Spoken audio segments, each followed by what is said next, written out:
My name is Rhiannon Kinnaird. I am 41. In March, my older sister came to my counter and asked me to certify a copy of a marriage license. She wrote the number on the request line in her own hand. The 140 acres on that paper are our grandmother's. The house is hers. The feed room door she wrote on is hers. A man in a feed cap waited behind her. My sister turned around and told him what I do here. She alphabetizes things for the county, she said, the way you would explain a machine. I stamped it, I dated it, and I told her to have a good morning. Then I went downstairs and put my finger on a line a woman ruled so nothing could be written under it. Welcome back to Porch Stories, where the daughter a family calls a filing clerk is the one who knows what a number is standing on. The copy she carried out of my building said 1979. My mother and father were married in the summer of 1984. Hit subscribe while the counter is quiet, and tell me in the comments what your family thinks you do. Let me take you back to February, to a cold feed room. I have worked the records counter at the Brackenridge County Courthouse for 19 years. People come to my window and ask me for a year. That is almost always the first thing out of their mouths. A man in a canvas coat put both hands on my counter one Thursday. He said his parents got married in the spring of 1966. He wanted a copy for the funeral cards, and he had the cards with him in a sack. I told him the year would not find it. The number would. Then I walked him down to the vault so he could see why. It is faster to show a man a shelf than to talk at him. The bound volumes sit spine out, floor to ceiling. Every spine has 2 years painted on it in white. A license in this county is one number in one unbroken line of numbers, and that line started before the courthouse had electricity. When a book fills up, the deputy who wrote the entries rules a line across the rest of the last page. Under the line, she signs a certificate saying which numbers are inside and what years they cover. After that, the book is closed. Nothing goes in. He found his parents in about 4 minutes, because their number was where a number has to be. He stood there holding it. Then, he said his mother had signed her name with a flourish under the G, and he had forgotten that about her. That is the counter. That is all of it. A woman came in the same week wanting a death record. A burial policy would not pay without it. She cried at my window. I gave her the box of Kleenex we keep on the ledge for exactly that, and then I gave her the record. Nobody has ever come to that window on a good day. My sister has a sentence about all of this. She has been saying it since before I was 30. She said it over a Christmas ham at our mother's table with a serving fork in her hand. She alphabetizes things for the county. Everybody laughed, including me, because that is what you do at a table. Our grandmother, Tamsin Kinnaird, died on the 3rd of February. She was 91. She died in her own bed, in the house where every single thing that ever happened to her had happened. The funeral was small, and the church was cold. My mother cried the way she does, which is quietly and toward the wall. Afterward, I did not go to the lunch. I drove out to the home place and let myself into the feed room, because that is where my grandmother is, if she is anywhere. The feed room smells like molasses and cold iron and somebody's entire life. On the back of the door, in grease pencil, there is a column. Tamsin started it the year she married into that farm. Hay counts, calving dates. The price of one tractor, written the day she signed for it, with a line under the figure the way you underline something you intend to survive. 40 years of it, running down the door in her small square hand. It wraps the corner where she ran out of room and starts again along the frame. The column stops partway down. It stops in the winter she could not get up the loft ladder anymore. She never wrote another number on that door after that. The numbers she wrote were things she had climbed up and counted herself, and when she could not climb, she would not write. I was there that winter. I had driven out with a sack of groceries because my mother was not going to. She was standing at the bottom of the ladder in her coat, with both hands on the rail. She had been standing there a while. She said, "Well." Then she said it again. Then she let go of the rail and went in the house and made me a sandwich I did not want. I was 9 years old the first time she let me hold the grease pencil. I put a number in the wrong place. up in the middle where there was a gap. She took my wrist, not hard. "You cannot move one number without moving every number under it," she said. Then she wiped it with her thumb and handed the pencil back and let me do it right. I heard a truck on the gravel while I was standing there with my coat still on. My sister Merritt came around the corner of the barn with a man I did not know. They were walking the fence line the way you walk a fence line when you are pricing it. She had a folded paper in her hand. She saw me in the doorway of the feed room, and she did not look guilty at all. I have thought about that a great deal since. "Cold in there," she said. Then she told the man with her what I do at the courthouse. She alphabetizes things for the county. The man said that must be interesting. Marit said it was steady. I said the door needed to stay on its hinges. She said nobody was taking a door. I went home and I did not tell my mother, because there was nothing to tell yet.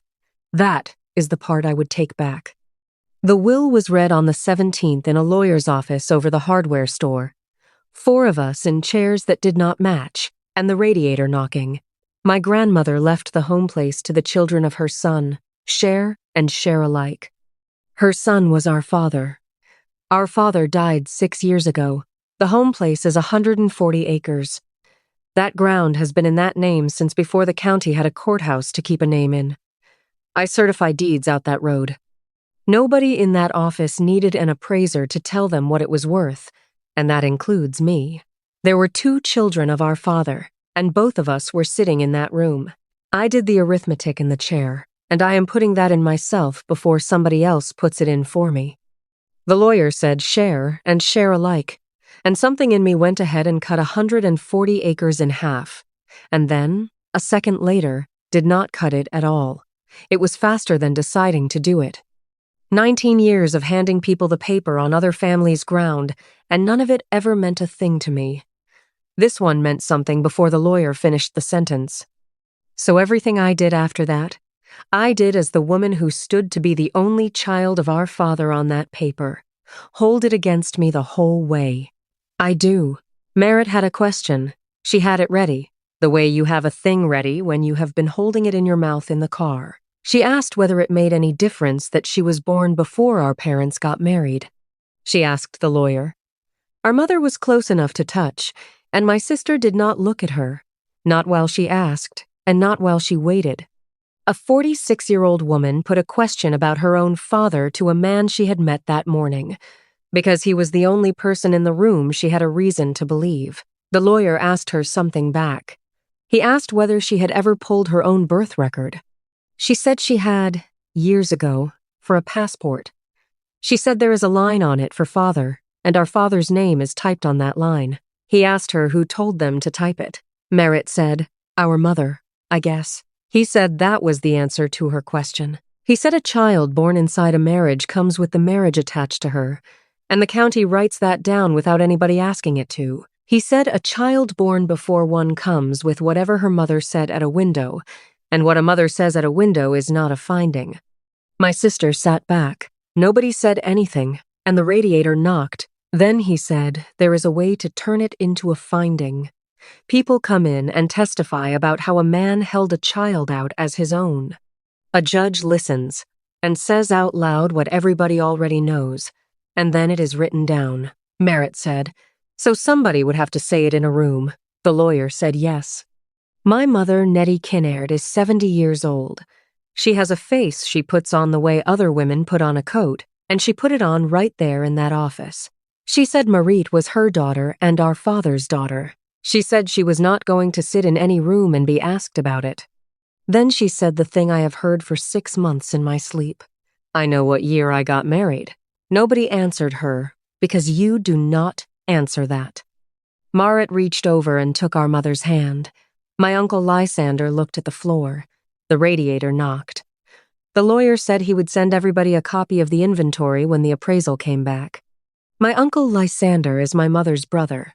He is 73 years old, and he has lived in the tenant house on that place for 31 years. That is not a figure of speech. There is a small white house down the lane from the big one. My uncle lives in it. He moved in the winter. His own place went at auction, when my grandmother told him to bring his dogs and quit standing in the yard.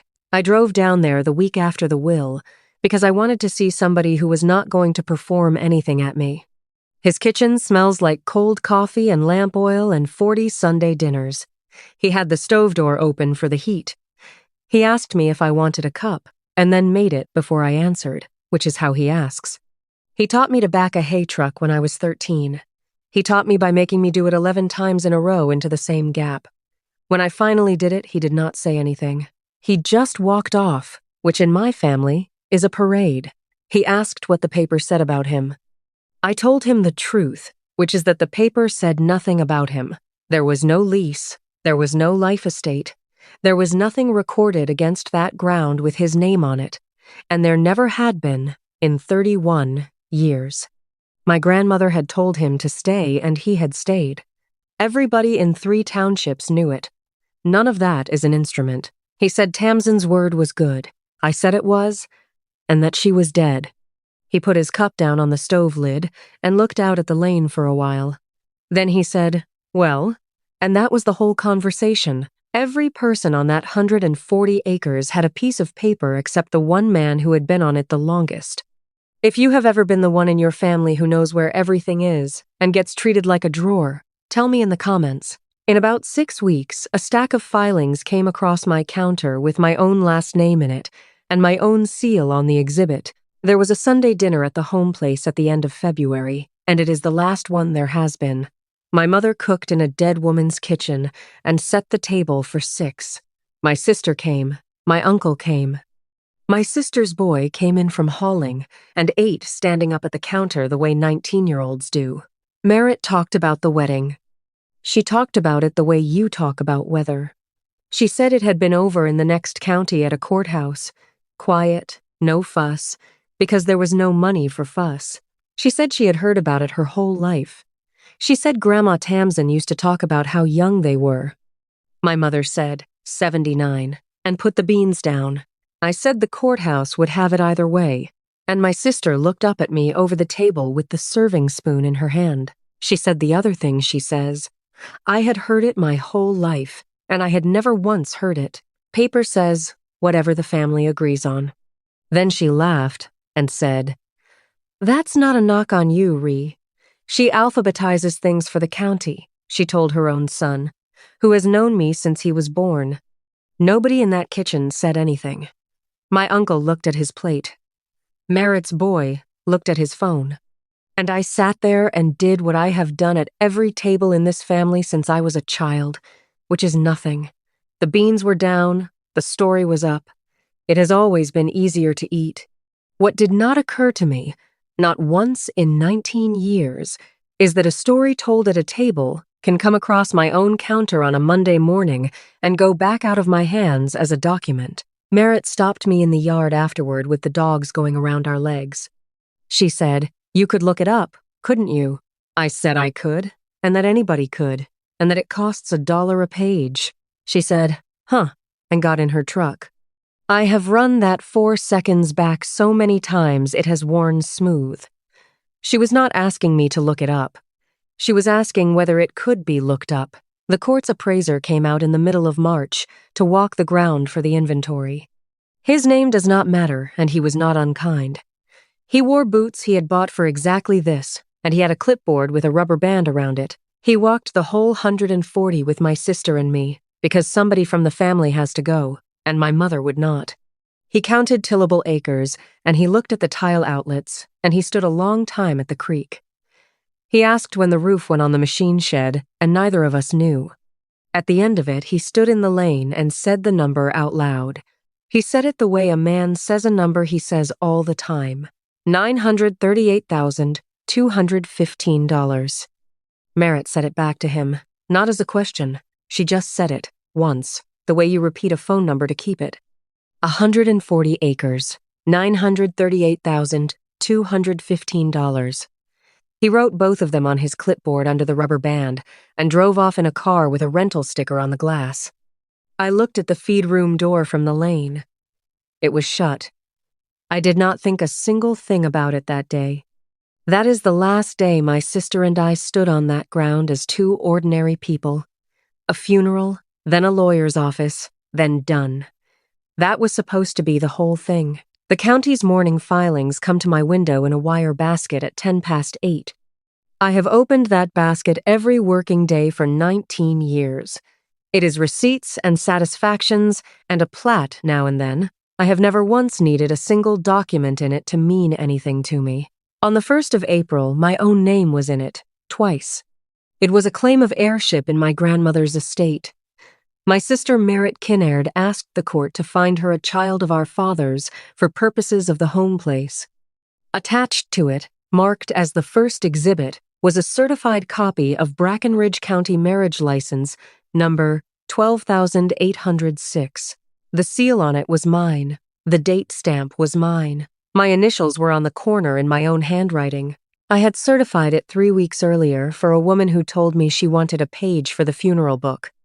I read the license line by line, standing up, with the basket still on my arm. It said 1979. My ears went hot first. Then my hands got very careful, the way they get when something is worth money and you did not know it was in the box. I did not call anybody. I put the basket down, and I walked to the supply cabinet, and I got a blank recusal memorandum. I filled it out at the counter, standing up. I signed it at 11:20 in the morning. A recusal memorandum is 1 page. It says a matter has come into this office that touches me personally, and that I will not handle any part of it. It goes to the county clerk, to the auditor of state, and into the file itself, where anybody can see it forever. My mother has never understood why I would put my own name on a piece of paper that says I cannot be trusted with something. It is not what it says. It says the record is more important than I am. That is the only thing I have ever been sure of at work. Rosalind runs the copy window at the end of our hall. She has run it for 11 years. She has a coffee mug that says, "World's Okayst," and a laugh you can hear through a fire door. I gave her the memo to file. She read the caption and looked up at me over her glasses. She did not say what happened. She said, "All right, what are we doing?" I told her I needed copies, regular copies, over the counter, like anybody. And I got my wallet out of my purse and put it on her ledge. She said, I could not be serious. I was serious. From that morning until the day this ended, I bought every page of it at that window, at $1 a page. Rosalind rang every one of them and stapled the receipt to the top sheet. The day was coming when somebody was going to stand up in a room and say I had used my office against my own sister. On that day, I wanted a stack of paper that could answer without me opening my mouth. I got a gray transfer box out of the storage room, the flat kind the state sends us. I wrote on the label on the end in ink, Kinnaird, copies, paid for, and the date and my initials. A box with nothing written on it is just a box. Then I went down to the vault. Volume 9 is the 9th marriage book of that series, and it weighs about as much as a bag of feed. The spine says 1983 on top and 1985 under it, in white paint somebody put on with a brush.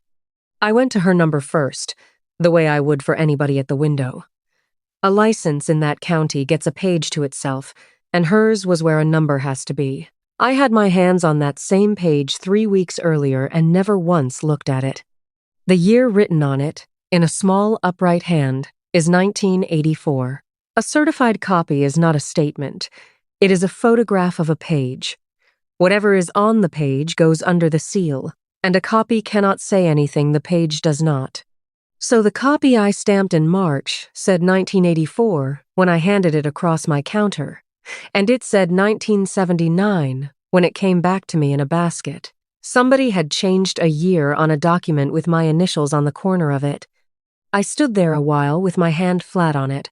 Then I turned to the last written page of the book. There it was, the way it is in every one of those books, the way it is in all of them, going back to the 1870s. A line ruled straight across under the last entry, edge to edge, drawn against something so it would not wander. Under the line, in that same small upright hand, a certificate. It said the first license in this book is number 12,401. It said the last one is 12,900. It said they were issued between March of 1983 and July of 1985. It was signed, S.R. Uppingham, Deputy. My sister's number is 12,806, and it is written back near the end of that book, close enough to the ruled line that I could put a thumb on her number and a finger on the line without spreading my hand. A woman closed that book in July of 1985, and the paper my sister filed says the license was issued in 1979. I stood in that cold room with the copy in my left hand and the certificate in my right. I did not need an expert. I did not need a magnifier. I did not need to do one lick of arithmetic. The book her number lives in was still blank in 1979. The first thing I felt was not triumph. Somebody had gone to a great deal of trouble to make a year say something.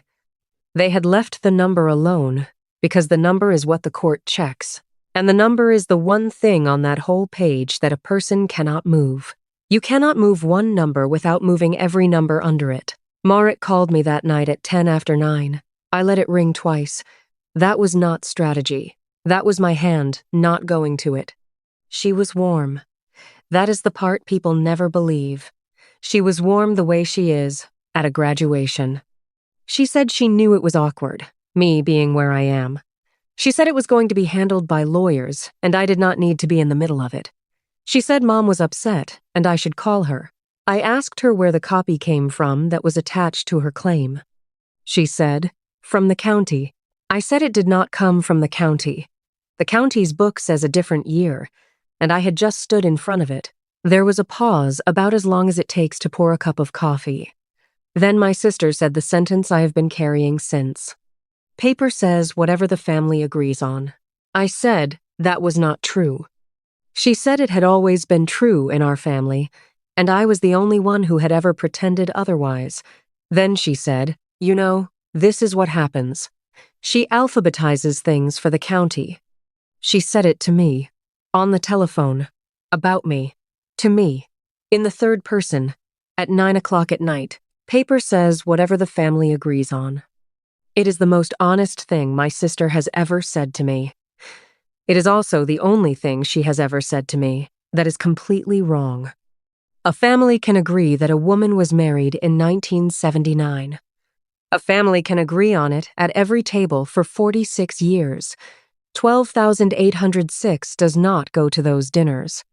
Then she said, good night the way you do when you have been polite the whole time. Virgil keeps the fee books for the treasurer. He is across the hall and down 4 steps, in an office with one window and a rubber plant that has outlived 2 treasurers. He is 66. He wets his thumb on a little sponge in a dish before every page, never on his mouth.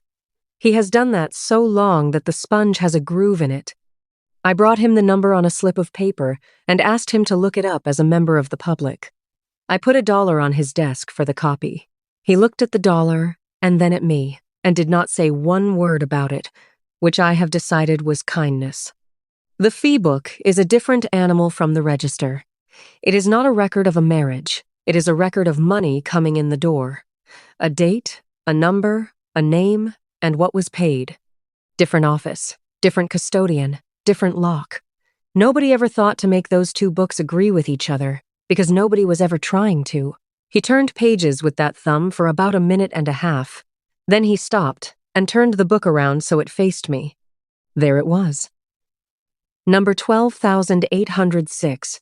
$12.50. Virgil put his finger next to it and gave me the only lecture he has ever given me. He said the fee book has never once talked to the register, and it does not care what the register says. He said it says $12.50 was paid against that number, and $12.50 is a 1983 fee. I asked what a license cost in 1979. He did not look it up. He said $4. Then he said, I started here in 78. He turned the book back around and wet his thumb, and found the page again so I could photograph it. While he was doing it, he said something I did not expect from a man with a rubber plant. He said, your grandmother bought her plates from my dad. That whole ground is worth $938,215. That is not my number, and it is not my sister's. It is the court's appraiser's, on the inventory, filed in the estate. And the whole thing was riding on a receipt for $12.50 in a book nobody has opened on purpose since the Carter administration. I stood in that little office with the rubber plant and held the two of them next to each other. The county filmed those volumes in 1991. It took 2 summers and a girl from the college, and the reels are in a cabinet nobody opens. I put the reel on the machine on my lunch hour and cranked. You cannot go straight to a frame. You have to run through everybody. Other people's weddings went by under my hands, blurred, for 2 solid minutes.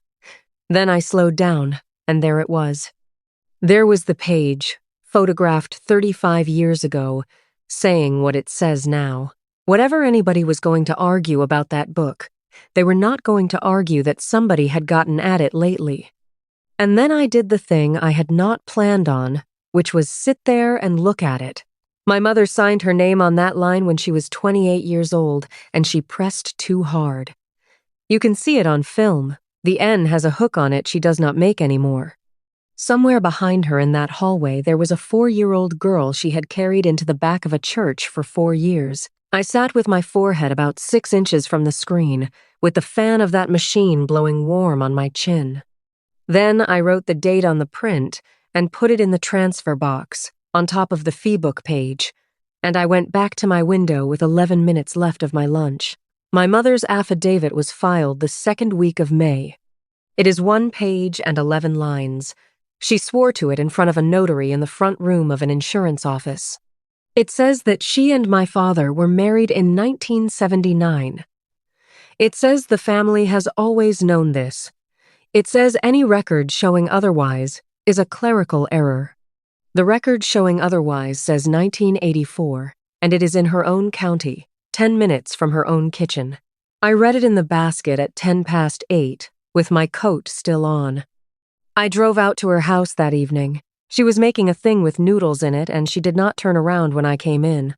The kitchen smelled like scorched coffee, and the year she decided, I said, "Mama, you swore to it." She said she knew what she signed.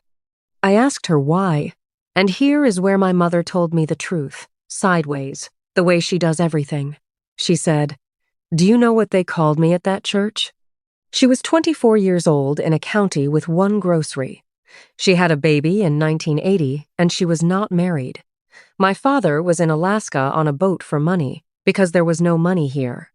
She stood in the back of a church for 4 years with a little girl on her hip and got looked at.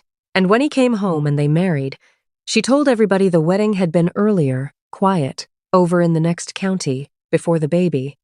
She told it so long that it went into the family the way a nail goes into a tree, and the tree grew around it. 46 years, every Christmas, every funeral. Every time somebody said, Merritt had her daddy's hands. I understood every bit of it standing at that stove. I have never once been able to make it into permission. She did not tell that story to a neighbor this time. She raised her right hand in an insurance office and put it under a notary's seal. She put it into a file that outlives her, aimed at ground her mother-in-law left to somebody. A story you tell is a thing you can stop telling. An affidavit is a thing other people have to live with after you are done. My mother turned around then and she said, "Your grandmother knew." I said, "Then she could have written it down." She did not. That is an answer too. Nettie Kinnaird has not spoken to me since the 15th of May. I found the number on the door in the last week of May. I had gone out because the estate needed a photograph of the outbuildings for the file, and nobody else was going to do it. I opened the feed room door and turned it to get the light on the hinges, and I saw it on the back.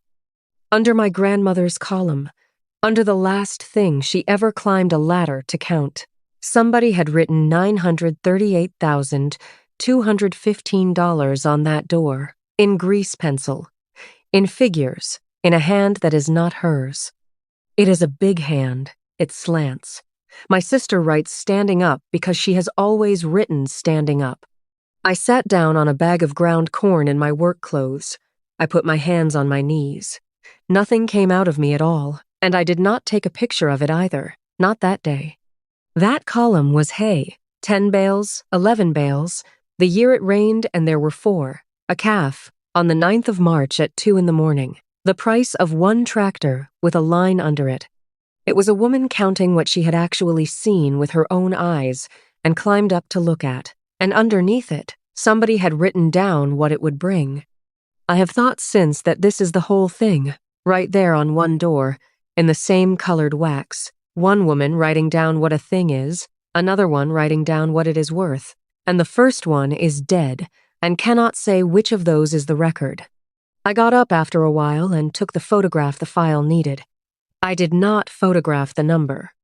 I was not going to be the person who put that in the estate. I am going to give my sister a minute here, because leaving her out would make me a liar. Merritt was born into a room where the story was already in the air, and she breathed it for 46 years. She was 6 years old at a fish fry when a woman asked her who she was. She was in the 4th grade when a teacher asked our mother to bring in a paper. Our mother did not bring one in. Merritt sat outside that office until the last bell. She has spent her whole life being told she is his, and the one piece of paper that says so says it because our mother said so. Our father took her to work in the truck and taught her to drive and walked her down the aisle and put her name on the mailbox. He did every single thing a father does. He just never did the one thing that would have been in a drawer afterward. He was a man who thought a thing was settled when it was said out loud. My grandmother thought the same. Both of them are dead, and neither of them wrote a word. So, the lawyer told her there was a road. Come in, bring the people, let them say how he held you out. Let a judge say it out loud and write it down. That is what that proceeding is for. It is precisely for her, and she did not take it. She looked at a room where people would have to say the sentence out loud, and she went and got a piece of paper instead. And the paper was the only thing in this whole business that anybody could check. I know what it cost her to walk past that room. I have known it since I was 9. My grandmother would not write down a number she had not climbed up and counted with her own eyes. My sister put down a year she was not alive for and asked a county to keep it. Knowing what that cost her does not get her up the ladder. On the 11th of June, her attorney filed a response, and that is the day I stopped being polite about any of this. It is 4 pages. 2 of them are ordinary. Then, at the bottom of page 3, the response says that the certificate at the end of Volume 9 is of no evidentiary value. It says the county cannot produce the deputy who signed it. It says a certificate of that age, signed by a person who would now be elderly, cannot be relied upon. Cannot be relied upon. That woman ruled that line with a straight edge on a summer afternoon in 1985. She signed her name under it and went home and made somebody's supper. She wrote 500 marriages into that book in her own hand, one at a time, and not one of them is crooked. And 41 years later, a lawyer in a county seat typed a sentence saying her work does not count because she got old. If you have ever watched somebody's whole working life get waved off in one clause, hit subscribe. What happened to that sentence in a room in July is the reason I am telling you any of this. I went home that night and did the arithmetic at my own kitchen table. It was not evidence I was working on. I was looking up how old she would be, 88. And then I found out the worst thing. She is alive, and she lives 11 miles from my house, out on the Merle Creek Road with her daughter. I sat with my hand on the phone for a long time. I did not call her. The reason was not nobility, and I am not going to let it sound like it was. If I had called her, the first question in that room would have been what the clerk said to the witness before the hearing. Every honest thing that woman had to say would have had my fingerprints on it. I had signed a memorandum in April saying I would not touch any part of this. That memorandum is worth nothing at all if I keep it only when it costs nothing. So I put the phone down and went to bed and lay there. And that is the worst night in this whole story. Not the basket, not the door. The state's Records Preservation Commission set a public hearing on the estate's records question for the 9th of July. My recusal memorandum had gone to the Auditor of State in April and had triggered a compliance review. That is a thing I set in motion in 11 minutes on the 1st of April without knowing what it would do. That is what a recusal is for. You take your hands off and somebody whose job it is puts theirs on. The notice for that hearing goes out by statute. It goes to the parties. It goes to the current custodian. Mine came to my house in the same mail as an electric bill, because by then I was a party to it. At the bottom of that form, in type half the size of the rest, was a line I have handed across a window for 19 years and never once read. Notice shall be given to every living former clerk and deputy clerk of the county whose record is at issue. There is a chapter and a section under it, and a year in the 50s. Somebody put that line in when my mother was a girl, and as far as I can tell, I am the first person in this county who ever needed it. I knew what that line would do if the county's list was any good. I did not know whether it was. I did not send that notice. I could not have sent that notice. I had a memorandum in the file saying I would not touch any part of it. The county mailed it. A machine put the labels on. Merritt's boy came to my counter on a Wednesday at the end of June. He is 19. He hauls for a fertilizer place out on the highway, and he has his mother's chin. He came in for a copy of his own birth record, because the fertilizer place wanted it for the insurance. He did not know until he was at the window that it was me. He went red to the ears. I said, "It's $1 a page." He put down a 5 and would not take the change. He could not get out of that building fast enough. I stood there afterward, with $4 in my hand. He has not done one single thing. On the last Saturday in June, my Uncle Lysander came to my house, which he had done maybe 4 times in his life. He stood in my kitchen with his cap in his hand and would not sit down. He said Marit had been out. He said she had told him nothing was going to change for him. She had it in writing this time. Whatever happened with the ground, he would have the tenant house as long as he wanted it. I asked if he had seen the writing. He said it was coming. Then he said the thing he came to say, and he said it looking at my refrigerator. "Your mother says the date is right, Rhiannon. Are you going to make an 88-year-old woman come down there and be called a liar?" He had that sentence partly right, and the part he had right is the part that kept me up. Somebody was going to have to stand up in a room. He just had the wrong woman. I said the notice had already gone out and I did not send it. He said that was easy for me to say. He put his cap back on. He stopped at my door and he said, 31 years, Rhiannon, and I have got no paper. And that was the trade, right there in my kitchen doorway, and my sister had found it before I did. She did not buy him. She rented him with his own kitchen. I did not call him a coward. I have thought about what 31 years with no paper does to a man's arithmetic. I do not think he was doing it wrong. I think he was doing it correctly with the only 2 numbers anybody had ever given him. There is a thing I could have done in the first week of July. The clerk of a county can write an annotation across a name in the index. It is not a lawsuit, and it is not a charge. It is 1 line in the margin. It says that a filing under this name was found to be false. After that, every certified copy of that page that anybody pulls, for as long as the county keeps records, prints that line too. It would have gone on the Kinnaird page, my sister's name, and then that. I typed it out on a Tuesday night on my own machine so I could look at it. I got it exactly right, because I know that form better than I know my own address. Then I sat at my own table with it, 4 nights running, and read it before bed like a woman with a devotional. Then I did not do it. And here is the reason, and it is not a soft one. That mark outlives her. And then it outlives her children.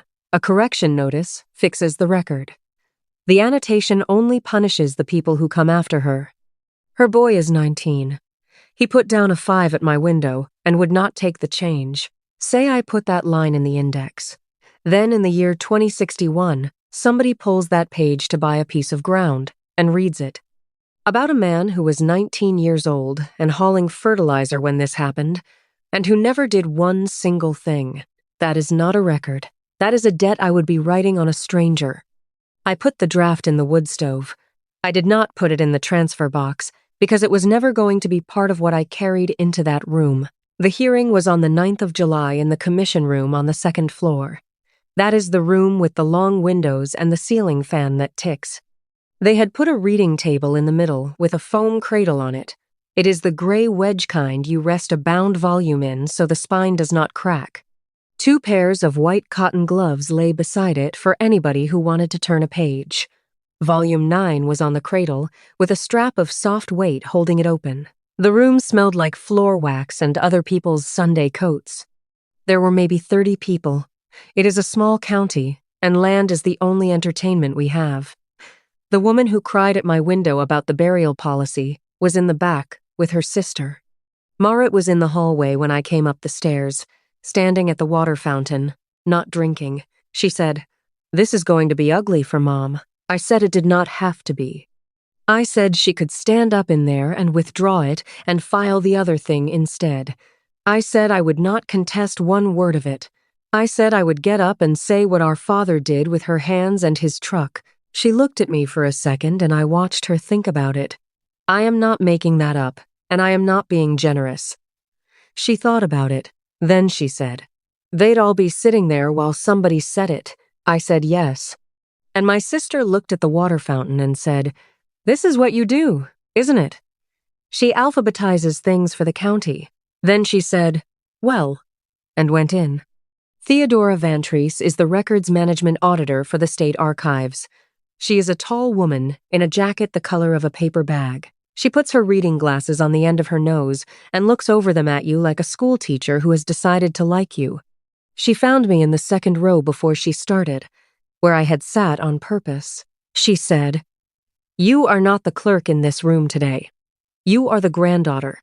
Come, sit at the table." I said I would rather not. She said it was not a favor. The parties sit at the table, and she was not going to run a hearing where the person the record belongs to is sitting in the seats. So I sat at the table with a gray transfer box on the floor by my shoe.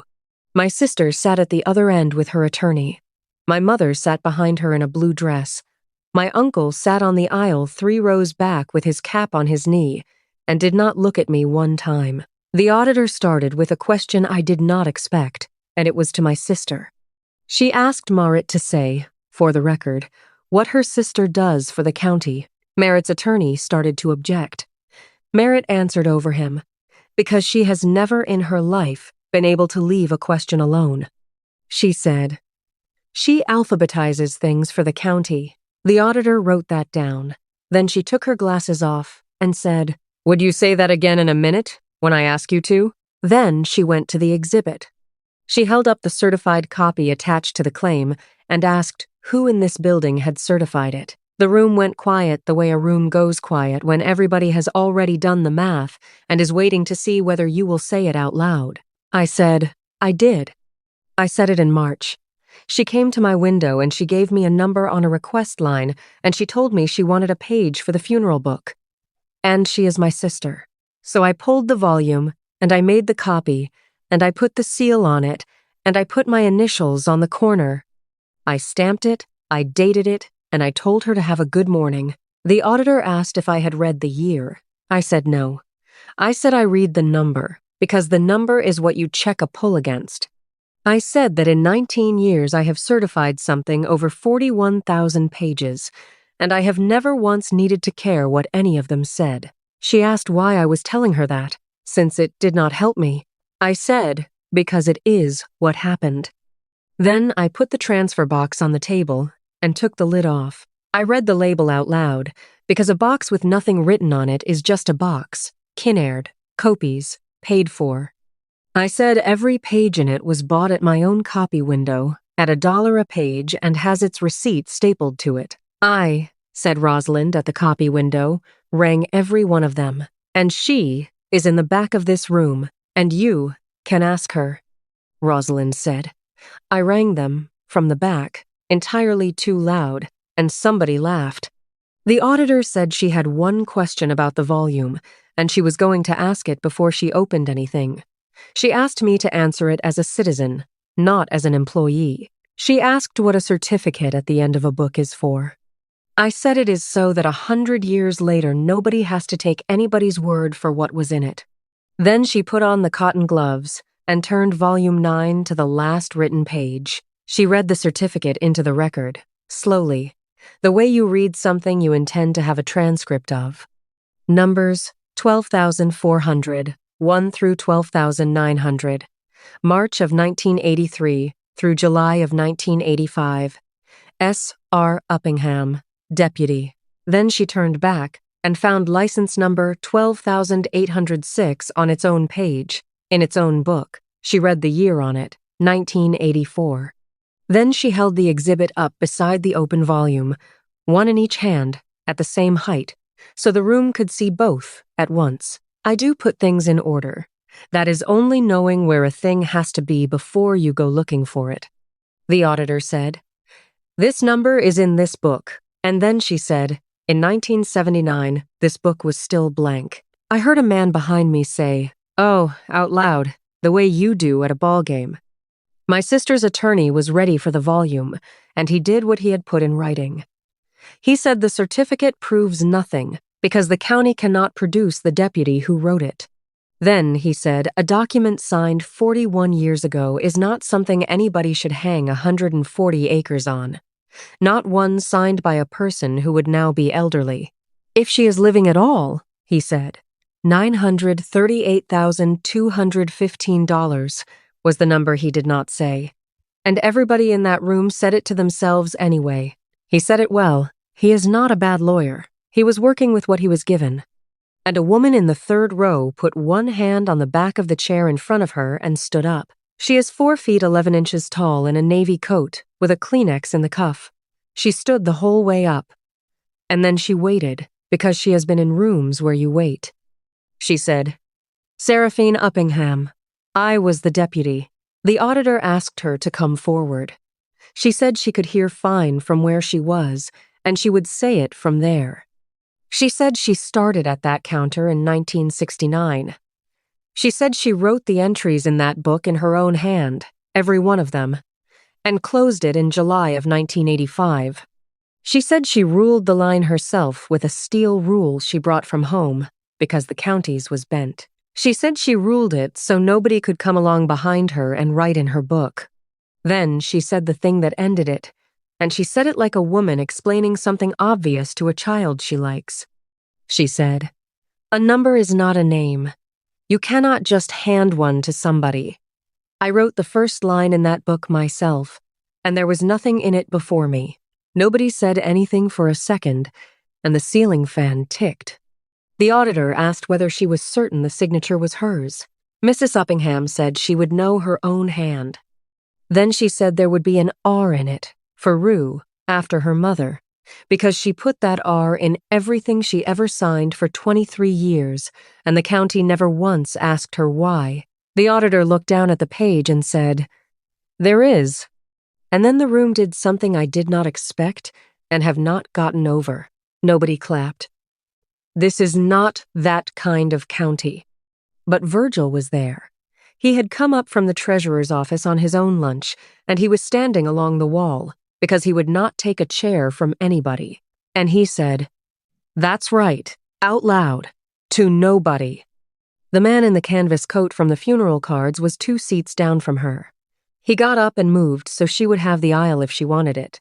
Then he stayed standing, because he had given his seat away and had nowhere to put himself. And Mrs. Uppingham stayed on her feet the whole rest of it. 88 years old, one hand on the chair in front of her, in a room she had not worked in for 34 years. Nobody asked her to sit down, and nobody was going to. My sister was looking at the table, and my mother, in the blue dress, 3 feet behind her, was looking at Mrs. Uppingham. I watched my mother's face come apart in a way I had not seen since the funeral. She had spent 46 years being afraid of a room like this one, and it turned out the room was not even about her. Nobody in it had said one word about a wedding date being early. They had said a book was closed. The auditor asked my sister if she wanted to say her sentence again now. Merritt said, "No."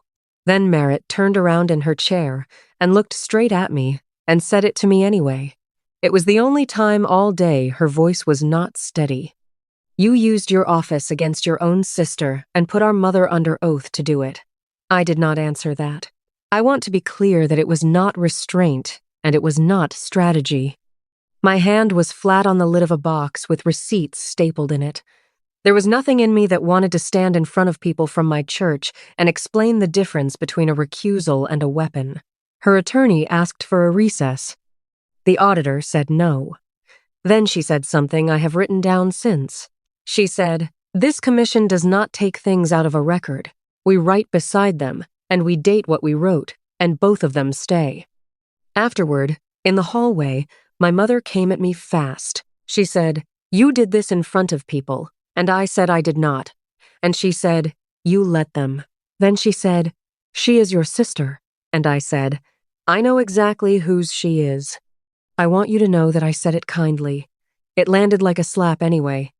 I did not intend that, and I do not get to say I did not do it. She walked off down the marble with her purse on her arm. My uncle went after her. I stood by the radiator for about 6 minutes. Then there were 11 days. I worked all 11 of them. That is the part nobody tells you about a thing like this. There is no week off. The basket comes at 8:10, whether or not your mother is speaking to you. I certified a deed for a young couple buying 9 acres and a trailer. I found a woman her father's discharge papers. I told a man the year would not find it, and the number would. I walked him down to the vault. He found it in about 6 minutes. And every one of those days I put a wire basket on my arm and opened it not knowing. The findings came out 11 days later. They are 3 pages and they are dull, which is what a good ending looks like on paper. I read them in the wire basket at 8:10, with my coat still on. That is where I have read every important thing that ever happened to me. The certificate at the end of Volume 9 stands. License number 12,806 was issued in 1984. A correction notice was ordered filed in the estate and cross-referenced to the claim. The claim was not granted. My grandmother's home place goes to the children of her son, share and share alike, which the court will now determine in the ordinary way.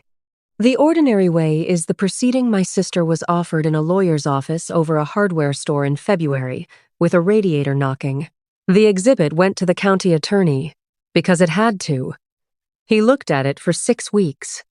He declined to charge anybody.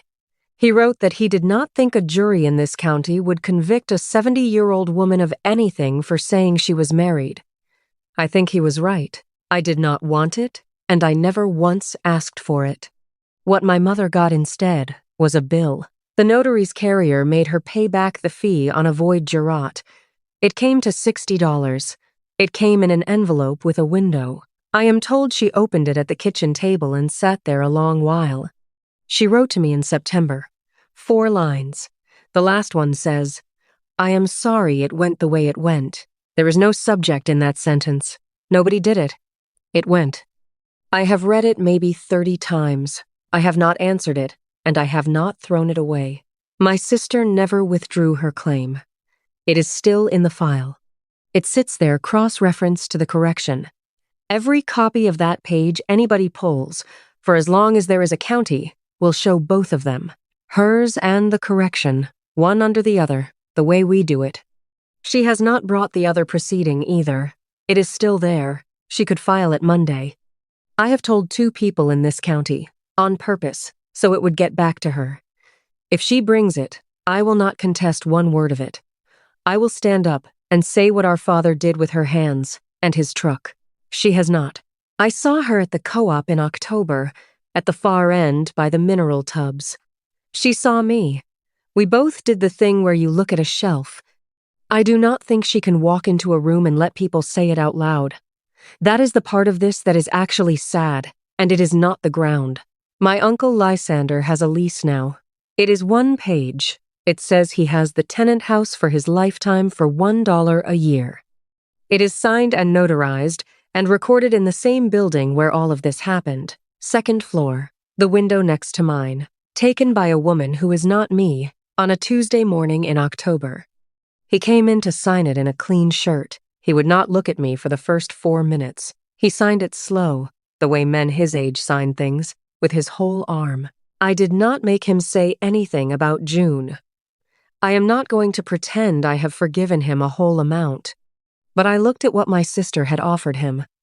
Then I looked at what this family had given him in 31 years. There is not a person alive who gets to grade a man on that.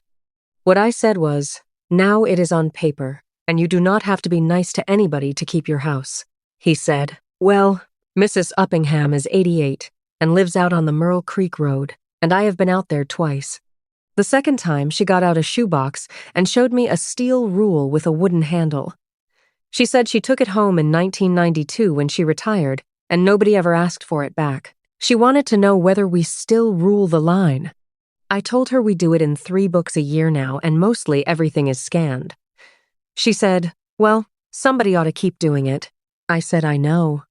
Then she made me eat a piece of pie I did not want. That is the second time in this story a woman has done that to me. I let her. I have learned that much. The feed room door is still on its hinges. I did not wash the number off. I thought about it for a whole month. I stood there with a rag in my hand more than once. Here is what I did instead. On the first Saturday in November, I took a grease pencil out there, and I wrote beside it, in the margin, in my own hand, the date of the correction notice, the volume and page where it is filed. Then I signed my initials under it, the way you do. Because that is the job. You do not take a thing out. You put the true thing next to it, and you sign it, and you let both of them stand there forever. Anybody who comes along in 50 years gets to see the whole argument and decide for themselves, which is more than we got. Now, on the second Saturday of every month, I drive out to the home place in the afternoon. My uncle stands in the doorway of the feed room with his cap on and reads me numbers off the top of his head. He is the only one left who knows them, bales, calving dates, what the co-op paid. And I write them on the door in grease pencil, under my grandmother's column, in the gap where she stopped. My hand is small and square. It is exactly like hers. She is the one who taught me to make it. He does not talk much, and I do not either. It takes about 20 minutes. Then he goes back down the lane to his house that he has a piece of paper for, and I drive home. That column is going to run all the way to the floor before I am done. A record is not corrected by rubbing something out. It is corrected by what a person is willing to write beside it and sign. That's my story. 1 line ruled across a page, $12.50, and a woman in the 3rd row who stood all the way up. If your family's place has been handed down on a handshake, take this as your sign.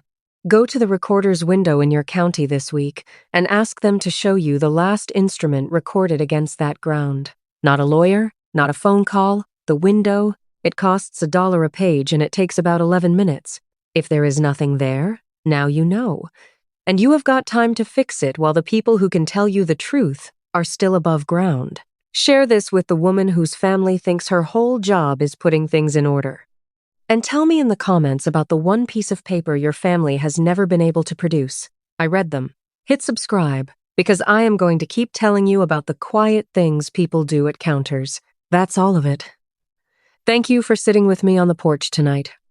I'll see you in the next one.